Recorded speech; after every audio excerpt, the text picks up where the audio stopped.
In this video, we are going to do a probability density function, or PDF, example involving a table. So the example says, let X represent the number of siblings a randomly selected SCU student has. So X is our random variable here. The table below describes the probability distribution. So you'll notice that this table has a row for X. So these numbers 0, 1, 2, up until 6, these are the different values that X can take on. So in this context, they're the number of siblings that SCU students can possibly have, 0 up until 6. And then the row below that, P of X, describes the probability of each of those values, each of those outcomes occurring. So part A asks us to find the probability that X equals 2.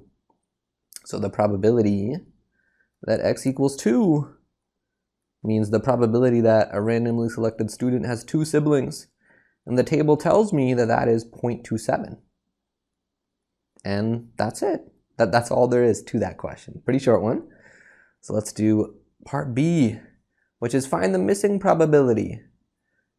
So there is one unknown here. Maybe let me label it X, this missing thing.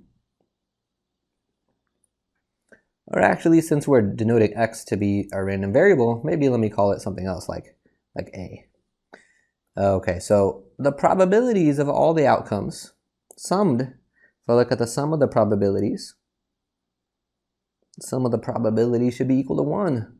So if I add these, I get 0.1 plus 0.48 plus 0.27 plus 0.06 plus 0.04 plus 0.03 plus, and then A, those should sum to be 1.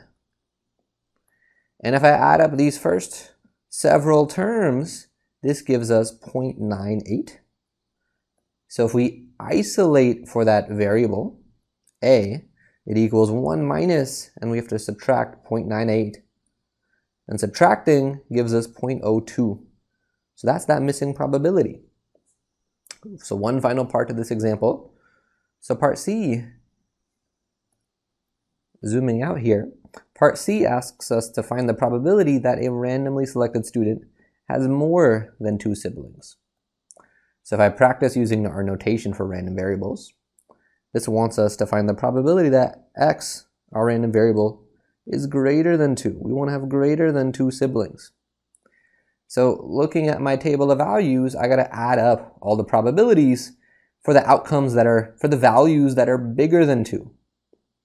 So that's going to be 0.06, 0.04, 0.03, and then this missing one, 0.06 plus 0.04 plus 0.03 plus, and the missing one we just got was 0.02. And if we add these together, we get 0.15. And that is our answer.